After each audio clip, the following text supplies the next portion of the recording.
Hello dear students, welcome back to my YouTube channel Uranus classes 4.0। साथियों, आज के इस वीडियो में हम इंग्लिश पोएट्री सेक्शन के chapter number 2 song of myself की चर्चा करेंगे, जिसे वॉल्ट व्हाइटमैन के द्वारा लिखा गया है। साथ ही हम इसके full Hindi explanation, English summary और ऑल क्वेश्चंस आंसर को भी करेंगे। तो आइए हम वीडियो को शुरू करते हैं। Walt Whitman 1819 to 1892। Walt Whitman का जन्म 1819 में हुआ था तथा उनकी मृत्यु 1892 में हुई थी। द पीपल्स पोएट, उन्हें पीपल पोएट के भी नाम से जाना जाता है।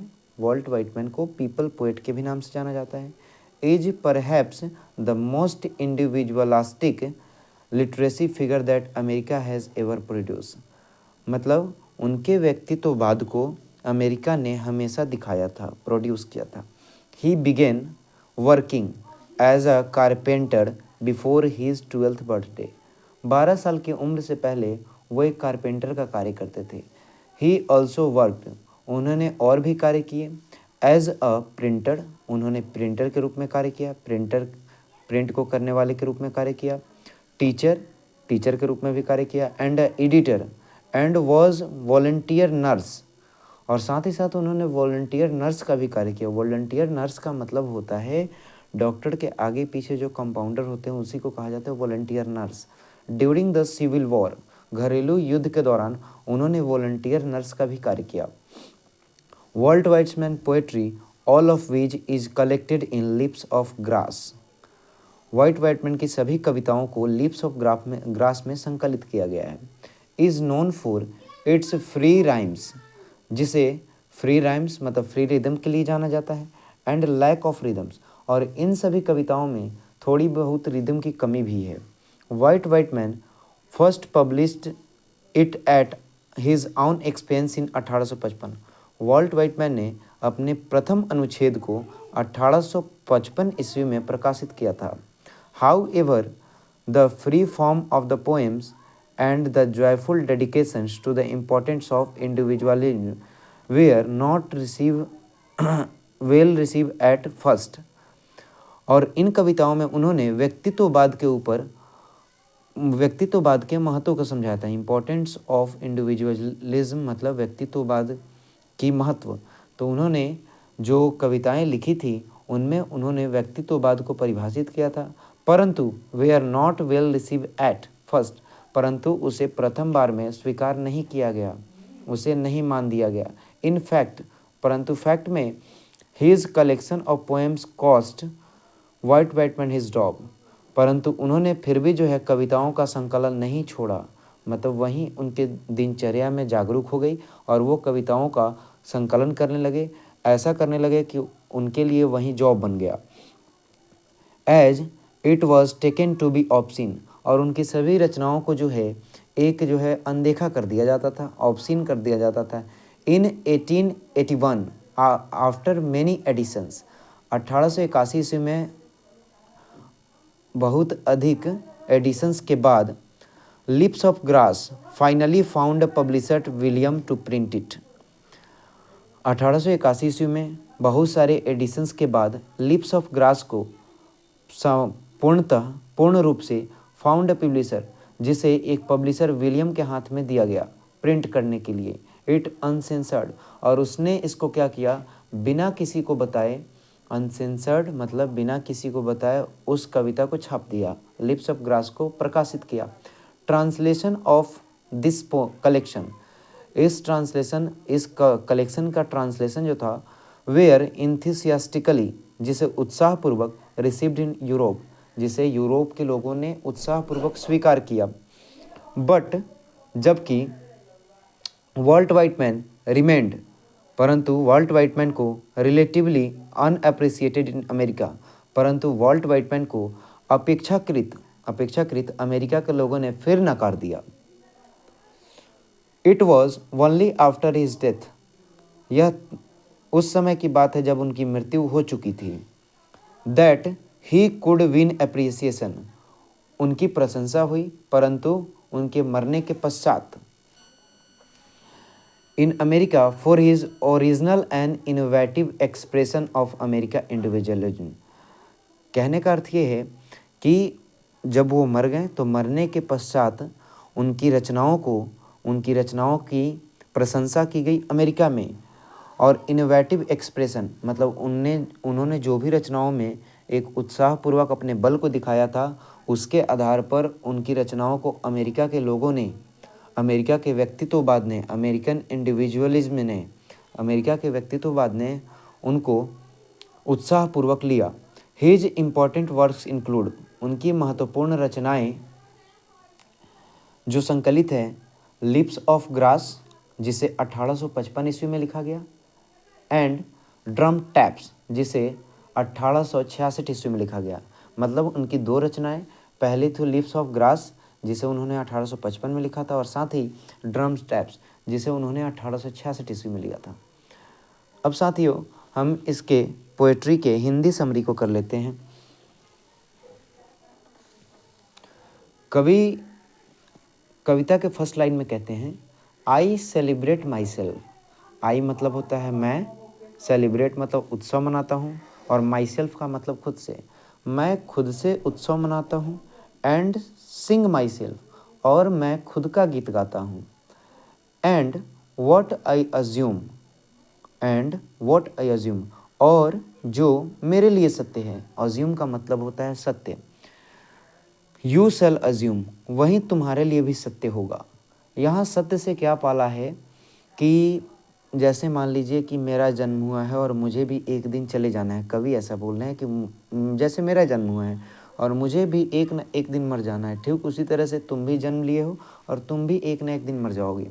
For every atom belonging to me, और पदार्थ के जिन अणुओं से मैं बना हूँ, बिलोंगिंग टू मी मतलब पदार्थ के जिन अणुओं से मैं बना हूँ, एज बिलोंगिंग टू यू, ठीक उसी तरह से पदार्थ के उन्हीं अणुओं से तुम्हारा भी निर्माण हुआ है।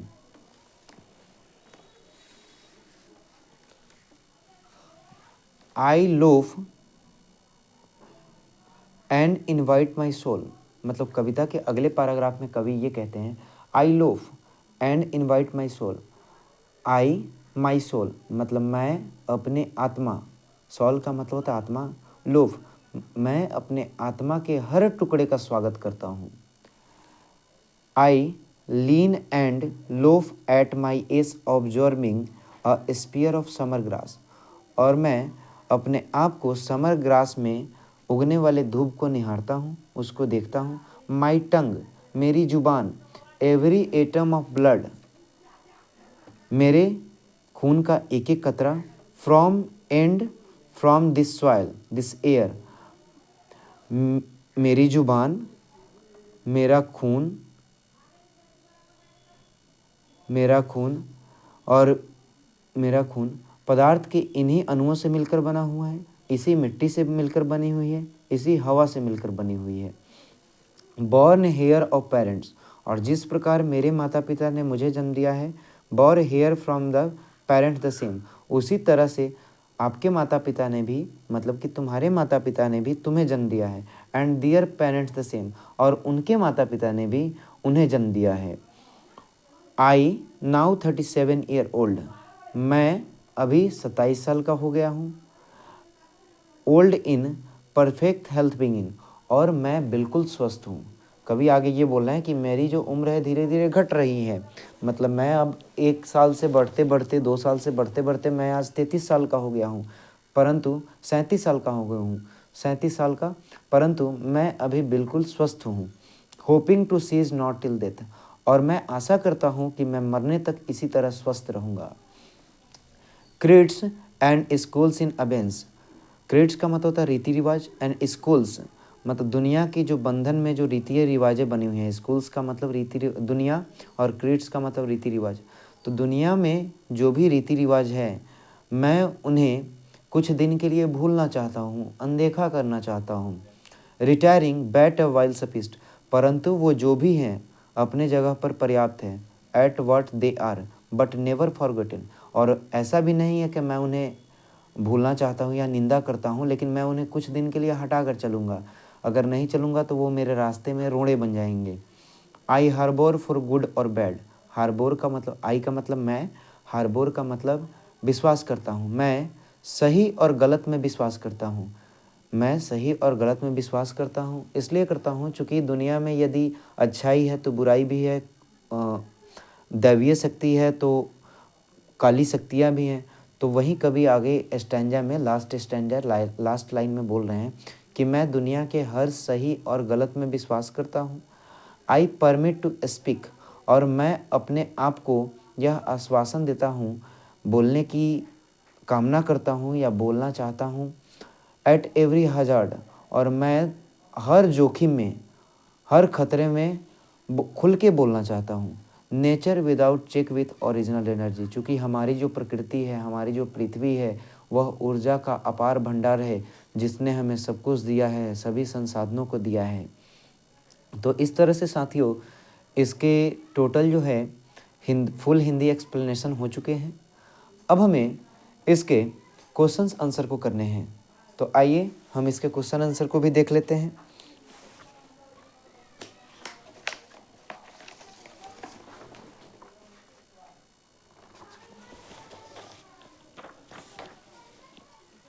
साथियों जो फर्स्ट क्वेश्चन आंसर है वो है ट्रू फॉल्स टाइप का, मतलब जो आंसर ट्रू है उसके लिए आप ट्रू लगाओ और जो फॉल्स है उसके लिए आप फॉल्स लगाओ।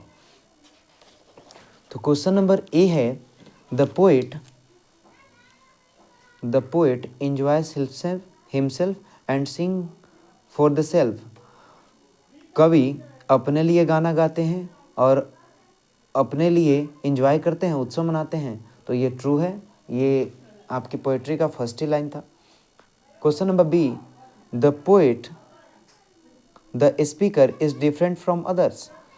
कवि दुनिया के बाकी सभी लोगों से अलग है। नहीं, ऐसा बिल्कुल नहीं है। उन्होंने ये तो खुद कहा था कि पदार्थ के जिन अणुओं से मेरा निर्माण हुआ है उन्हीं अणुओं से तुम्हारा भी निर्माण हुआ है। तो ये फॉल्स स्टेटमेंट है। Question number C, the poet discard nature beauty. कवि दुनिया की सुंदरता को डिस्कार्ड करते हैं, मतलब भूलना चाहते हैं, उन्हें अनदेखा करना चाहते हैं। तो ये भी गलत बात है, क्योंकि उन्होंने लास्ट लाइन में, कविता के लास्ट लाइन में कहा है कि प्रकृति जो हमारी बड़ी सुंदर है और इसने हमें हर तरह की शक्तियाँ दी हैं। Question number D, every atom of blood is the same in all human being. मतलब उन्होंने यह भी कहा है कि पदार्थ के जिन अणुओं से हमारा निर्माण हुआ उन्हीं अणुओं से हर ह्यूमन का जो है बॉडी बना हुआ है कणों से। तो ये भी है true statement. Question number E, the poet is associated with the particular school of thoughts. कवि जुड़े हुए हैं पार्टिकुलर स्कूल, मतलब एक अलग दुनिया के रीति रिवाजों से जुड़े हुए हैं। नहीं, ये फॉल्स है। वो कहते हैं कि दुनिया में जो भी रीति रिवाज है मैं उनसे जुड़ा हूँ, लेकिन मैं कुछ समय के लिए उसको भूलना चाहता हूँ। अब साथियों क्वेश्चन नंबर एफ है, the poet has overcome his grid. क्या पोएट जो है अपने ग्रिड के साथ वापस आना चाहते हैं? तो ये ट्रू स्टेटमेंट है। अब हम इसके answer the following questions briefly को देखते हैं, मतलब विस्तार पूर्वक सभी क्वेश्चंस को देखना चाहते हैं इसके, जो कि आपके एग्जामिनेशन में 2-2 नंबर का कवर होता है। क्वेश्चन नंबर ए है, who is the speaker in this poem. मतलब इस कविता के लेखक कौन है? तो आंसर है, the speaker in this poem is a person. इस कविता के लेखक एक ऐसे पर्सन हैं जो स्टैंड फॉर ऑल मैनकाइंड, जो कि स्टैंड करते हैं मानव के लिए, मैनकाइंड के लिए, मानवीयता के लिए। ही इज इंडिविजुअल, और वह व्यक्तित्ववादी है। And universal at the same time, और वह साथ ही साथ सार्वभौमिक भी है, एक समय पर सार्वभौमिक भी है। Question number 2, how old his he. मतलब वह कितने ईयर ओल्ड थे? तो इसका आंसर तो सीधा सीधा था साथियों। कविता के कुछ लाइन बाद था, मतलब 3 से 4 स्टैंजाज बाद था कि now I am 37 year old. तो कविता में भी स्पष्ट है। तो साथियों इसका आंसर है, ही इज़ 37 ईयर ओल्ड, वह 37 साल के हैं। अब क्वेश्चन नंबर 3 है, why does the speaker use you twice, मतलब कवि 2 बार यू का उपयोग क्यों करते हैं? आंसर है the speaker uses you twice, कविता में कवि 2 बार यू का उपयोग करते हैं in this poem because he wants to identify with others, क्योंकि वो जो है हमें दूसरे से अवगत कराना चाहते हैं, दूसरे और अपने में समानता को दिखाना चाहते हैं। In singing of himself he is singing of others as well, कि वो जिस प्रकार अपने लिए गाना गा रहे हैं ठीक उसी प्रकार से अदर आदमी भी, दूसरे आदमी भी अपने लिए गाना गाते हैं। Question number 4, what is meant by nature without check with original energy, इस कथन से आपका क्या तात्पर्य है? Nature without check with original energy. तो answer, nature without check with original energy, nature should speak to the speaker unhampered with all her pristine energy. तो कवि इस लाइन के माध्यम से यही बताना चाहते हैं कि हमारी जो नेचर है वो हमें खुल के बोलने को कहती है, किसी के दबाव में नहीं आना है, ना किसी की बातों में आना है, हमें खुल के बोलना है और वो भी नेचर को बिना प्रभाव पहुंचाए। Question number 5, what is the poem, what is the theme of the poem, इस कविता का थीम क्या है, भावार्थ क्या है? तो आंसर है the basic theme is unity, unity of all creation. इस कविता का जो बेसिक थीम है वो है एकता, सभी जीवों में एकता, बोथ एनिमेट एंड इनएनिमेट, चाहे वो जीव सजीव हो और चाहे निर्जीव हो, सभी जीवों में कवि जो है एक तरह की एकता को दिखाना चाहते हैं।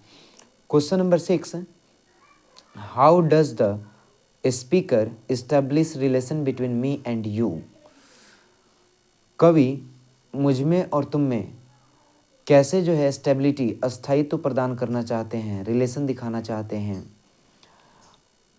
Answer, the speaker establishes, speaker जो है एस्टैब्लिश करते हैं, मतलब दिखाते हैं हिज रिलेशन बाय सेइंग, अपने अपने रिलेशन को, अपने रिश्ते को, by saying that every atom belonging to me, वो कहते हैं कि पदार्थ के जिन अणुओं से मेरा निर्माण हुआ है, as a belonging to you, पदार्थ के उन्हीं अणुओं से तुम्हारा भी निर्माण हुआ है। ही शोज दैट, वह दिखाते हैं कि both are created out of the same elements, वो दिखाते हैं कि हम दोनों जो है पदार्थ के एक ही तत्व से बने हुए हैं, हमारा निर्माण अलग अलग तत्वों से नहीं हुआ है।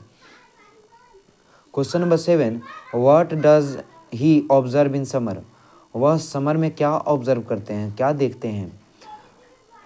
तो answer, in summer he goes out and leans at ease to observe a spear of summer grass, वह गर्मी के दिनों में बाहर जाते हैं, गोज आउट का मतलब बाहर जाते हैं, लीन्स एट एस, और वहाँ पे सोते हैं, आराम से सोते हैं, to observe a spear of summer grass, और वह गर्मी में उगने वाले दूब को निहारते हैं। He comes out in summer to be observe nature and also enjoy communion with it, और वह नेचर की, प्रकृति की सुंदरता का आनंद लेते हैं। Question number 8, what has form the speaker blood, speaker के ब्लड को क्या बनाया है? तो आंसर है the soil and the air has form the speaker blood every atom of it. तो कविता में इसका भावार्थ साफ था कि वहाँ की जो मिट्टी है, वहाँ की जो हवा है, द सॉइल, वहाँ की हवा, वहाँ की मिट्टी, एंड द एयर, वहाँ की हवा, हैज़ फॉर्म, उसने बनाया है, the speakers every atom of blood it, speaker के हर ब्लड को बनाया है। Question number 9, what does he hope to do, वह क्या करना चाहता है, वह क्या आशा करता है कवि? Answer, the speaker hopes to enjoy good health, speaker आशा करता है कि वह अच्छे हेल्थ में रहेगा, एंड कंटिन्यू टू वर्क, और वह हमेशा काम करेगा, to the very every moment of his death, अपने मरने तक वह लगातार जो है काम करता रहेगा। Question number 10, What does he want to do with kids? वह रीति रिवाजों के साथ क्या करना चाहता है? तो आंसर है he wants to stay away from the kids for the timing. तो कवि जो हैं दुनिया की रीति रिवाजों से कुछ समय के लिए दूर जाना चाहते हैं।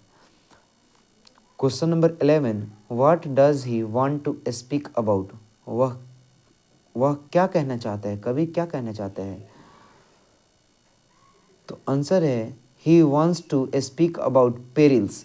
वह जोखिम के बारे में कहना चाहता है। About in any danger situation, मतलब किसी भी प्रकार के सिचुएशन में, किसी भी प्रकार की स्थिति में, हर जोखिम में अपने आप को खुल के बोलने की अनुमति देता है।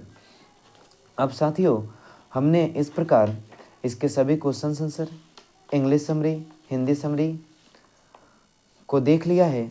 तो आइए हम जो है इसके इंग्लिश समरी को स्टार्ट करते हैं।